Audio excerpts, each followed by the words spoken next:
Namaste, angels. This is the daily reading for Monday, November 19th. And as I went to start it, I brought up the onthisday.com website. And the 18th, today's date, the day on which I'm doing this, and it came up, one of the items that is listed as a significant event is in 1978, which is 8/8. Those of you who saw the love reading and the general reading that I did too this weekend, you would have seen all the eights and stuff.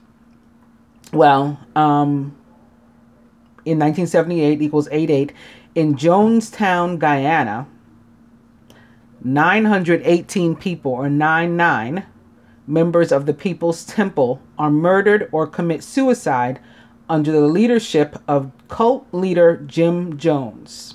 Now, why does that matter? Well, those of you who saw my post on Divine Girl Talk, I listed my own topic for conversation from my own real life earlier today on there. And what it was I was watching TV and working on something. I don't remember what I was working on anymore. But I was working on something and I was randomly guided to all of a sudden turn off the TV and look up my Divine Masculine's Midheaven sign. Now, how random is that? In January, it'll be 4 years of back and forth between he and I, in a romantic way. Because prior to that, we were co-workers and friends for years and didn't know any better. We had a weird relationship. Anyway, I won't go into that, but 4 years back and forth. I have never before today thought about what his Midheaven sign might be. Nor did I even care today. It was completely random, especially since I was in the middle of doing something. But I got up and I did it, right? I Googled for a calculator, Midheaven sign calculator. And rather than put in New York, or, the borough from which he's from here in New York, United States, more importantly, rather than put in United States, I was moved to put in Georgetown, Guyana. He's Guyanese. Specifically Georgetown, Guyana. As soon as I began to type it, I put G-E. It popped up the first thing on the drop-down menu. So I clicked on it because I said, okay, I'm really supposed to look up this information on him in Georgetown, Guyana. It returns a Taurus Midheaven, which is the same as mine. I'm also a Taurus Midheaven. That's not it. 17 degrees Taurus, 2222 is the latitude and longitude of, where the point in the sky. But 17 degrees Taurus. So I go to calculate mine, because I already know I'm a Taurus Midheaven, but I don't know what degree. Guess what degree? 17 degrees Taurus. What does 17 equal? 8. So those are more 8s again. I still don't know the extent of what this means, and maybe it was just the universe trying to remind me of this event. Maybe he and I were there. Maybe he was Guyanese before in another lifetime, and maybe I was too. Who knows? I think I was definitely meant to be reminded of this event. I'm just not sure why, and I'm not sure if that's the extent of it. So that post is still up, open to interpretation, and it's like a dream. The way I try to type it out is like if somebody has a dream and they want you to interpret it or whatever. So feel free to comment on that. But I just had to share how bizarre is this, seriously. So anyway, I will go into the 19th, which is his birthday. Beginning with the year 1530. The recess document resulting from the Diet of Augsburg is signed by Charles V and the Catholic princes. 1620. That's another 9. So far, they're both 9s. 1530 was a 9. 1620 is a 9. The Mayflower reaches Cape Cod and explores the coast. 1805, Lewis and Clark expedition reaches the Pacific Ocean. It's the first Europeans, Americans to cross the West. 1863, 9/9, U.S. President Abraham Lincoln delivers his Gettysburg Address beginning 77 years ago. 1942, Operation Uranus, Soviet offensive begins during the Battle of Stalingrad. 1 million Soviet soldiers encircle the German Sixth Army. 1969, Apollo's 12, Charles Conrad and Alan Bean become the third and fourth humans on the moon. 1985, U.S. President Ronald Reagan and Soviet leader Mikhail Gorbachev meet for the first time. Did you know American inventor Frederick E. Blaisdell patents the pencil on November 19th in 1895? Famous birthdays: Charles I, James Garfield, Hiram Bingham, Indira Gandhi, Roy Campanella, and Jodie Foster. Would you believe McCaughey septuplets born to Bobby McCaughey in Des Moines, Iowa, are the first set of septuplets to survive infancy? This happened on November 19th in the year 1997. Famous weddings: 1834, U.S. President Franklin Pierce, 30, weds Jane Pierce, 28, in Amherst, New Hampshire. 1923, architect Frank Lloyd Wright, 56, weds artist Maud Noel. 1939, baseball legend Joe DiMaggio, 24, weds Freshies actress Dorothy Arnold at St. Peter and Paul Church in San Francisco. 1954, which is a 19, actress Vera Ellen, 33, master number 33, weds millionaire Victor Rothschild at St. Paul's Lutheran Church in Los Angeles. 1986, Hall of Famer boxing champ Muhammad Ali, 44, weds Yolanda Williams. And 2004, singer Jermaine Jackson, 49, divorces Alejandra Genevieve Oziaza, 35, after 9 years of marriage. Famous deaths: Franz Schubert, Emma Lazarus, and Charles Manson. 2 more famous birthdays.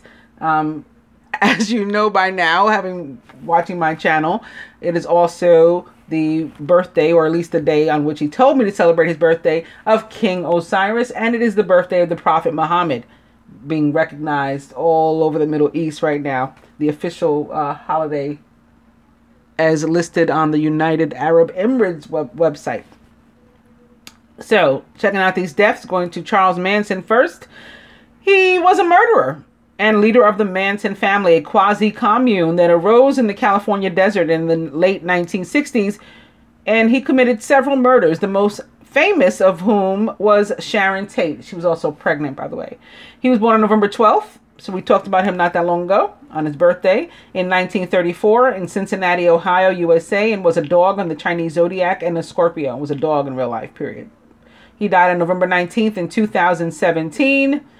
Which is 11/19, period, right? Yeah. Looks like it. Oh, no, 2017 was a 1. I was going to say, why did he get that much, love? I guess it's kind of even worse, though, because that's an 11/11. In any case, he was 83 at the time, which is another 11. He died of natural causes. Very interesting.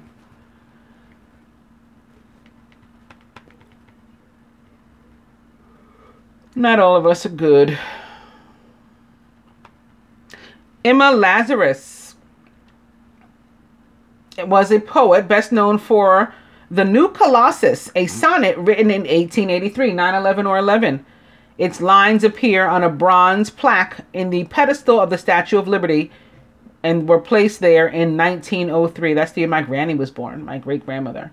She was born, this woman, Emma Lazarus, on July 22nd in 1849, which is 11/11. And July 22nd is also 11. In New York City, New York, USA, she was a Cancer. She died on November 19th in 1887, which is 888. She was 38 at the time, and the cause was most likely Hodgkin's lymphoma. Franz Schubert, Austrian and a composer. He was only 31 when he died, yet he'd composed over 600 works already, a fraction of which were published within his lifetime. The son of a school teacher, he lived most of his life in obscurity in Vienna. It was only after his death in 1828 from typhoid fever and probably syphilis that the extent of his composition was discovered, published, and performed. Schubert is particularly known for his melodies and songs, writing over 500 of the latter. Some of the most famous include the Erlking, Mignon, songs from Goethe, and those based Don Walter Scott's Lady of the Lake. Schubert wrote 8 more, less completed symphonies, though his most well-known is perhaps his Unfinished Symphony. That's the name of it, which he wrote in 1922, which is 11/11. It's exactly 12 o'clock. It's my Divine Masculine's birthday officially now, and King Osiris's. More importantly, King Osiris's, again, than the Prophet Muhammad. He was born, Schubert, on January 31st in 1797 in Vienna, Austria. Aquarius, he was. He died on November 19th in 1828 at the age of 31 of typhoid fever and syphilis. Going back up to the birthdays, Jodie Foster. Her full name or real name, Alicia Christian Foster, not Jodie at all. She's an actress, famous for Taxi Driver in 1976, The Accused in 1988, and The Silence of the Lambs in 1991, which is 11. She was born on November 19th in 1962, which is just a flat-out 11/19, because 1962 was a 9, and she is 56 years old, another 11. Born in Los Angeles, California, USA, a tiger on the Chinese zodiac, and a Scorpio.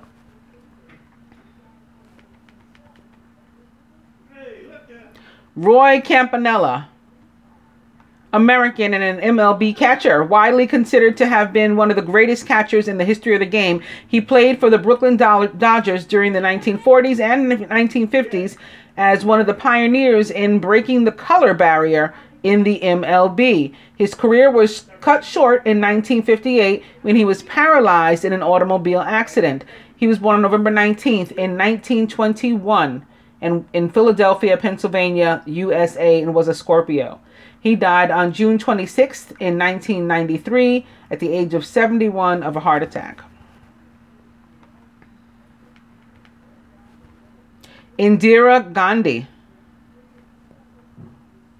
was Indian and the 4th Prime Minister of India. She was a central figure in the Indian National Congress Party and became the 4th Prime Minister of India. She served as Prime Minister from 1966 to 1977, and then again from 1980 until her assassination in 1984. This makes her the 2nd longest serving Prime Minister of India and the only woman to have held office. She was born on November 19th in the year 1917, which is 9/9, which makes her birthday another flat out 11/19. In Allahabad, Uttar Pradesh, India, and was a Scorpio. She died on October 31st in 1984, the age of 66 of assassination.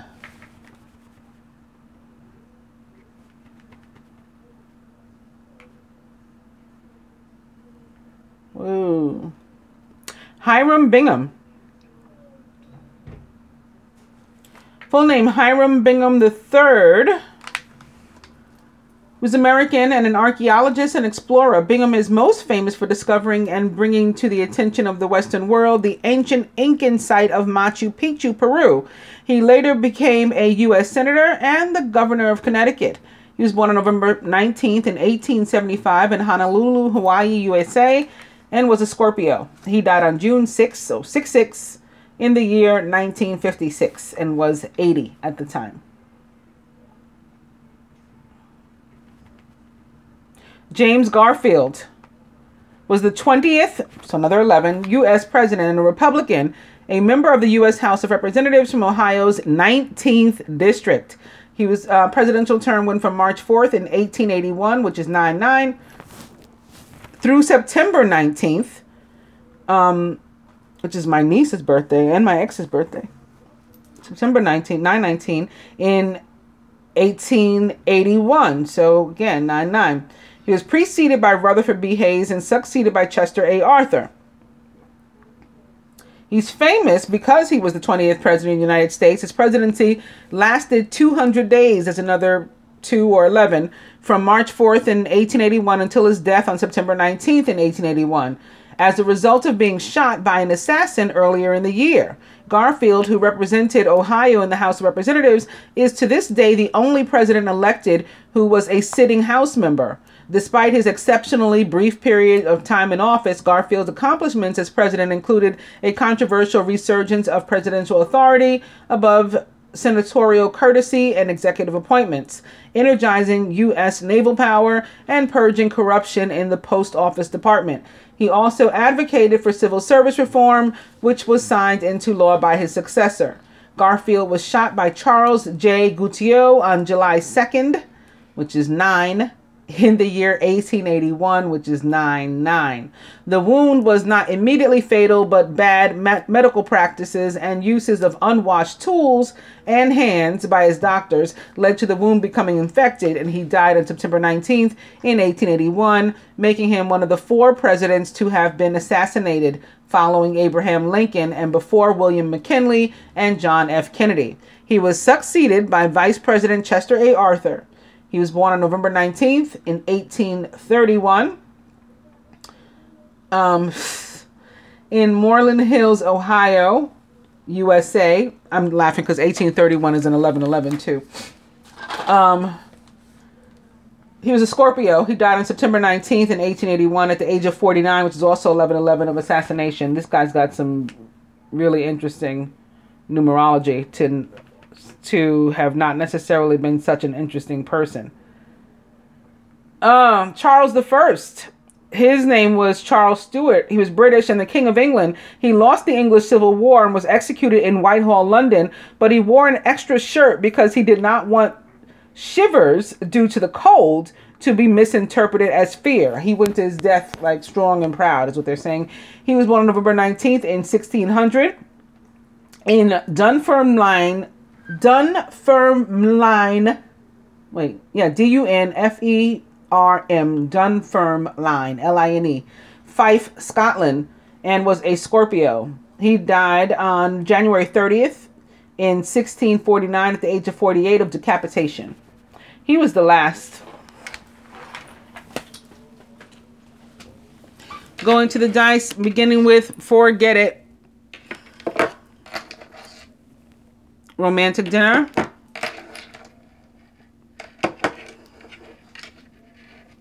And spend money.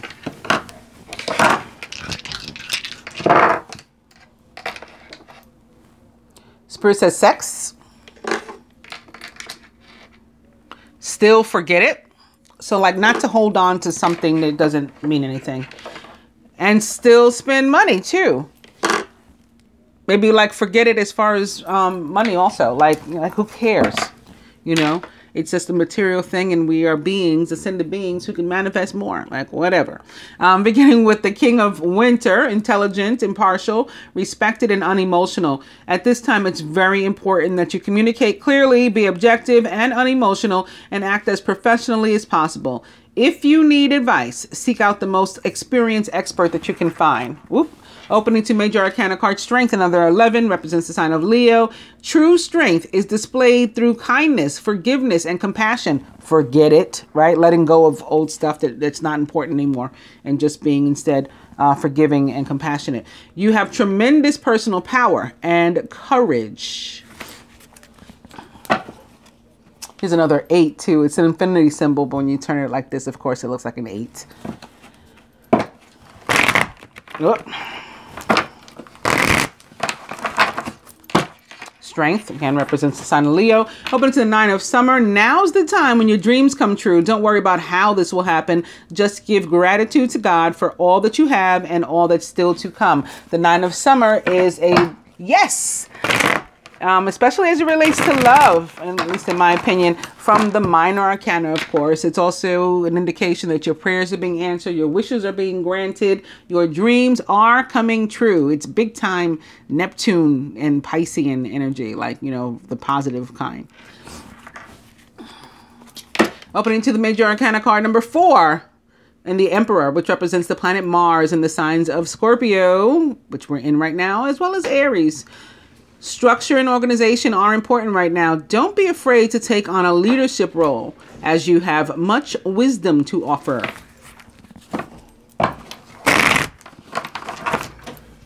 And lastly, the 6 of Winter. The challenging times are coming to an end, and you can breathe a sigh of relief. Let go of the past. See, told you, forget it. Just like the dice said, and embrace the happier times ahead. Somebody may also be traveling across water. Traveling in general too. That's possible. Just traveling. It can be metaphoric also. You know, as far as moving, somebody may be moving to a new home. That's another possibility. But it's about movement, similar to the Chariot kind of. Anyway, I'm gonna cut.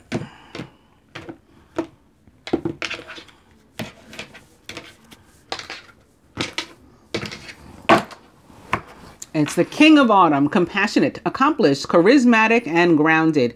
Everything's going to turn out great. Projects will be stunningly successful. Exciting new career opportunities are possible, and money or resources that come your way will be invested wisely. The King of Autumn is a Capricorn, Virgo, or a Taurus, or someone likened to those traits or attributes. Overall energy is major arcana card 16 equals 7. Life experience, or the Tower, which does represent for me the sign of Scorpio, and his bunch of butterflies in here, which I also connect to Scorpio. Important changes are coming into your life, and they will require you to take action. Well, we just saw the Emperor, who said that we're prepared to take action and to be a leader. Don't hesitate to move, like the 6 of Swords suggested we do, in new directions that you know are right for you. Well, it told us to move in directions that were more positive. It said that our difficult times were over. So I think this is going to be a good tower. Let's see. Of course, tower can also have to do with an actual structure, a home. So maybe a home purchase, a home sale, something like that. Let's see.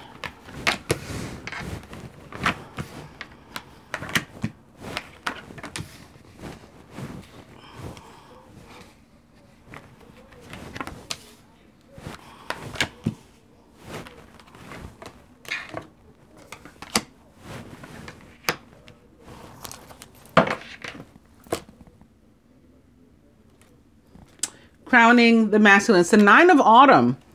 Your success has brought you great financial security and the reward of much deserved time off to enjoy your own company. You may suddenly have a brilliant idea for a business or self-employment opportunity that will be very successful. 9 of Autumn can be about being single. I saw a lot of, you know, end of shitty relationships. So that could be it. As it relates to a relationship, you know, for one that's coupled, it's like, you know, value, worth, deservingness. The masculine is surrounded by the Ace of Spring, which crowned him during my love reading this weekend. A wonderful new opportunity presents itself. It may have come as a surprise, but you'll still want to leap into action, more of this action he's supposed to take, and passionately pursue every possibility. That was definitely the overall theme, particularly for the masculine, again, in the love reading.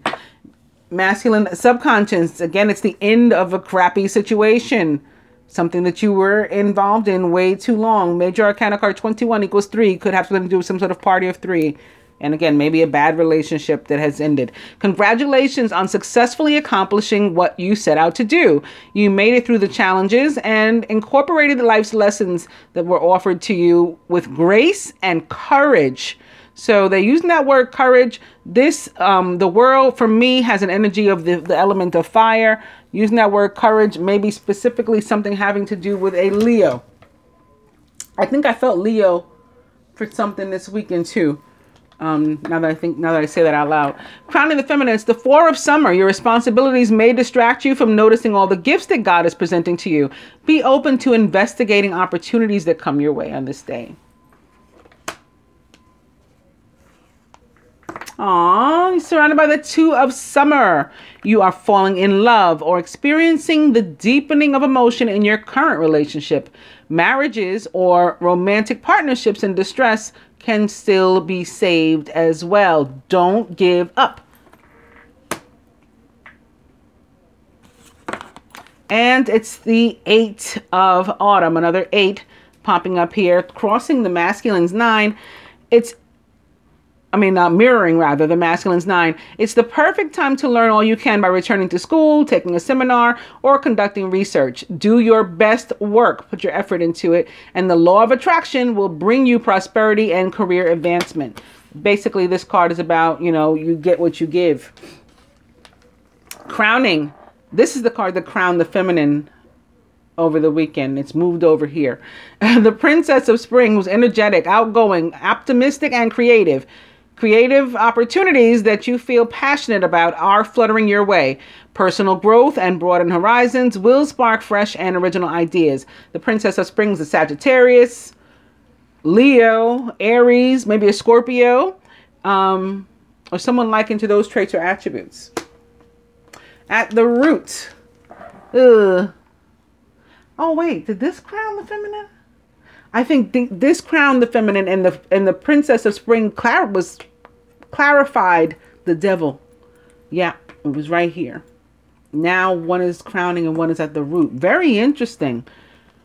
You may feel that you're trapped in a situation, but that's not true.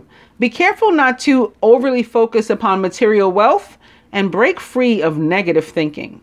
Major Arcana card 15 is, in fact, the devil, which represents the sign of Capricorn. Maybe that's what this green is coming from. Or it could be another earth sign too, but directly it is Capricorn. And I think in the reading also, I said something may come up between a fire sign and maybe most specifically Sagittarius and a Capricorn. And now I have this fire energy of the world sitting here next to the devil.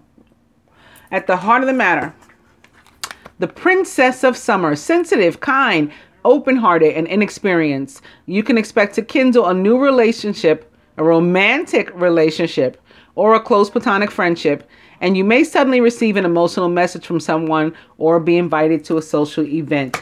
It's sitting here next to the 2 of summer for the feminine. So that is really, really awesome. And that's an 11, right? Or 2 for partnership, relationship, faith. And guess what? It's sitting here next to the Ace of Spring, which is also an 11 or a 2 for partnership, relationship, or faith. So it looks like it's a good day for both archetypes, masculine and feminine. I'm just going to get straight to the advice, I think. Well, there is an upright card here. Let's look and see what the devil might be about.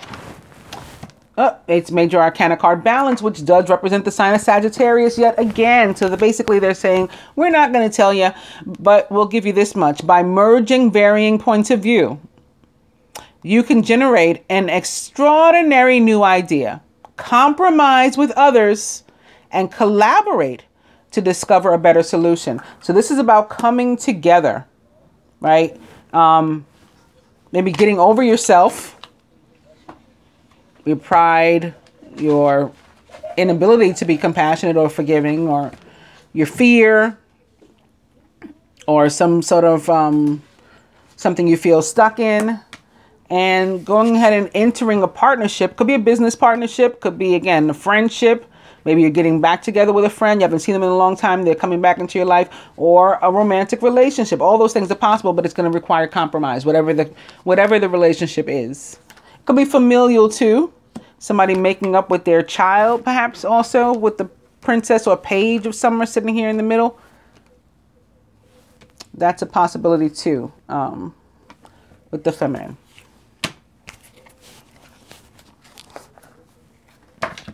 Further advice to the masculine, the Seven of Winter. So, oh boy, we'll have to look at this also. Caution will help you to avoid loss of valuables, including non-material resources such as time or peace of mind. Be aware of the results of your actions, masculine, as well as what others might be doing behind your back. I think you got that card over the weekend also for one thing or another. And feminine, oh goodness, both of these suck. Focus upon the fact that God loves you and always has the highest of intentions for you. A positive outlook makes it easier to recover from life's little difficulties if something doesn't go your way, perhaps, so that you can move onward and upward.